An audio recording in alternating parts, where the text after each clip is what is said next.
ఇలా కాకుండా మనకి ప్రాంప్ట్ ఇస్తే డైరెక్ట్ రావాలి అని అనుకున్నప్పుడు ఏంటంటే ఇక్కడ మనం వీటిలో ఏదైనా యూస్ చేసుకోవచ్చు. AI generated AI image generator use చేసుకుంటే మనకి ఏఐ ప్రాంప్ట్ తీసుకుని ఇమేజ్ జనరేట్ చేయడానికి ఇది ప్రిపేర్డ్ అవుతుంది. సో ఇక్కడ మనం ప్రాంప్ట్ ఇవ్వాలి. ప్రాంప్ట్ ఇస్తే ఇక్కడ మనం ప్రాంప్ట్ ఇస్తే దాన్ని చూస్ చేసుకుంటుంది. ఇక్కడ నేను ఒక ప్రాంప్ట్ సెలెక్ట్ చేస్తున్నాను.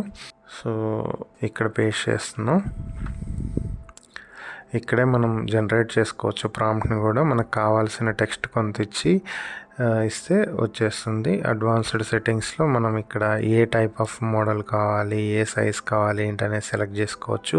ఈ కింద కూడా మనం మోడల్స్ సెలెక్ట్ చేసుకోవడానికి ఇక్కడ ఆప్షన్ ఉంటుంది.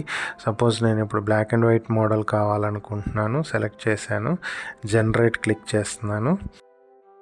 ఇప్పుడు వీటిల్లో నాకు ఒక 4 వేరియేషన్స్లో ఇమేజెస్ ఇచ్చింది. ఈ 4 వేరియేషన్స్లో నాకు నచ్చిన మోడల్ ఒకటి తీసుకోవాలనుకుంటున్నాను.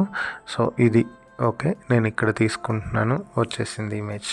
సో దీనికి బ్యాక్గ్రౌండ్ రిమూవ్ చేయాలనుకుంటే బ్యాక్గ్రౌండ్ రిమూవ్ చేయొచ్చు. ఇంకేమైనా మోడిఫికేషన్స్ చేయాలంటే అది కూడా మోడిఫై చేయొచ్చు.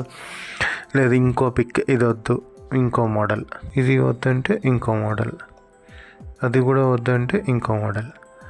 సో మనకి ఏ టైప్ ఆఫ్ ఇమేజ్ కావాలో ఆ టైప్ ఆఫ్ ఇమేజ్ని ఇక్కడ మనం చూస్ చేసుకోవడానికి అవకాశం ఉంటుంది. దాన్ని ఎడిట్ చేయొచ్చు, అడ్జస్ట్ చేయొచ్చు, ఎఫెక్ట్స్ ఇవ్వచ్చు. కొన్ని ప్రో ఫీచర్స్ ఉంటాయి, అవి అయితే మనం వాడలేము. మనకి ఫ్రీగా ఉన్న ఫీచర్స్ వరకు మనం వాడటానికి ఛాన్స్ ఉంటుంది. ఈ ఇమేజ్లో మనం ఫిల్టర్స్ యూస్ చేసినప్పుడు మోడిఫికేషన్స్ వస్తాయి. ఇమేజ్కి ఆ ఫిల్టర్ అప్లై అవుతుంది. సో నెక్స్ట్ మనం ఏ టైప్ ఆఫ్ కావాలి అనుకుంటుంది, అసలు ఏది వద్దు అనుకుంటే ఏం లేకుండా కూడా చేసుకోవచ్చు ఫిల్టరు. సో అలా కూడా చేయడానికి ఉంటుంది. సో వేరియస్ మోడల్స్, మనకు అసలు ఏ ఫిల్టర్ వద్దంటే ఏ ఫిల్టర్ వద్దు, మల్టిపుల్ ఫిల్టర్స్ కావాలంటే కూడా మల్టిపుల్ ఫిల్టర్స్ని ఇక్కడ అప్లై చేయొచ్చు. ఫైనల్గా ఎక్స్పోర్ట్ కొట్టేస్తే మనకు ఆ ఇమేజ్ అనేది డౌన్లోడ్ అవుతుంది. ఇలా మనం పిక్సార్ట్లో ఇమేజ్ జనరేట్ చేసుకోవచ్చు.